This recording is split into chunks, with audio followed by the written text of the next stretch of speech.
Well, he may have been born in New Jersey, but Kalamazoo is a town Derek Jeter called home as a boy. We are headed back to the boys at Target Field, talking about the big leaguer's last appearance in the Midsummer Classic. Yeah, Derek Jeter has been the star of this All-Star Week without question. That's right, 14th All-Star game, 9th as a starter. He's just been incredible over the years. Yeah, and you know what? It's a long way away from his time in Kalamazoo. He played school ball at Kalamazoo Central, summer ball with the Maroons Baseball Club, which for the last 34 years has been run by Mike Hinga. Before we left for the Twin Cities, we caught up with Jeter's former coach. It's always surreal. Because people go, well, you coached him, and you go, yeah, but you know, all you can do is say you didn't damage him. I don't think you can say you coached him.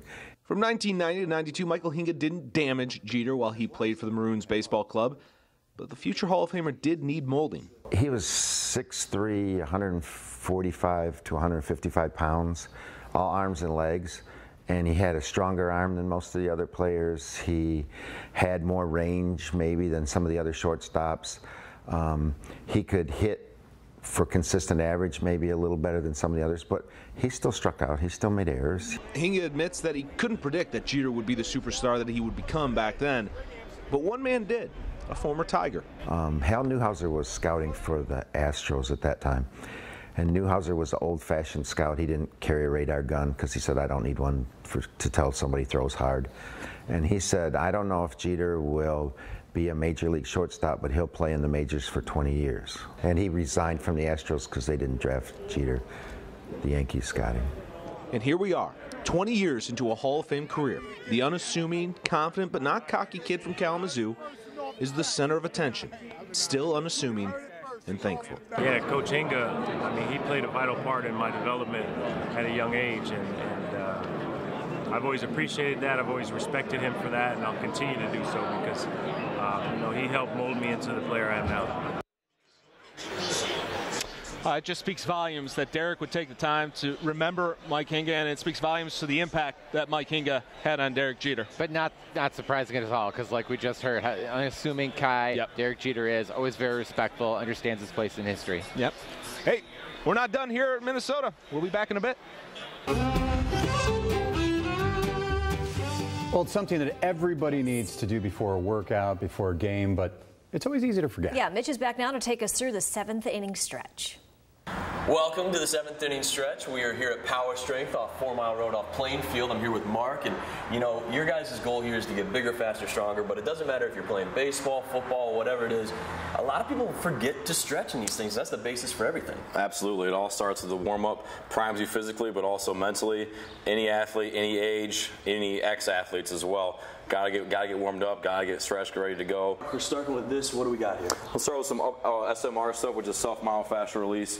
Just working that soft tissue in your upper back, kind of hugging your body, elbows to the sky, getting right between your shoulder blades along your spine there. Then what we're gonna do is we're gonna stop the foam roller right underneath your shoulder blades here. Put your hips to the ground. Put your hands right by your eyes, elbows to the sky, and we're just going to melt your back up and over. Next exercise we have here with a lacrosse ball, we call it first rib, all right? And so it's pinned right up on his upper back right here, on his trap, hyperactive upper traps. You're sitting at a desk all day, got to get that loose. And so he's going to come over here, hit it, we can flex your arm. Again, it's pinned right along his trap and shoulder blade there. And he's just flexing and extending at the shoulder, keeping his hips down, ribs locked down, neutral. Look at the sky, nice and easy. You can also go into like what we call a snow angel pattern, find even more knots and hot spots up in his upper back. All right, we got the work done on the back of the shoulder, but now we got to move to the front. Yep. So this ball, med ball, anything that with a hard surface, you can start a little bit softer. It's going to be tender there, but it's going to hit your pec, front of your shoulder where it ties in. Gets real sore on a lot of people. So we're going to show you how to kind of get loosened up and then mobilize from there. All right, now we're getting more mobilized. Now it's time to activate. This one, we call it glute bridge with the reach. So glute bridge position, toes forward, feet same width as his knees. Shoulders on the ground, so he's going to bridge his hips to the sky, drive through his heels, and he's going to reach up and over, diagonally to the sky. There you go. Well, we've got our stretch in. I guess that means it's time to go get a workout in, go to practice, play a game, whatever you were planning on doing. Again, big thanks to Mark and Skylar here at Power Strength on 4 Mile off Plainfield. Thanks a lot for having me. Hey, thanks for having me out, man. I appreciate it. All right, go get to work.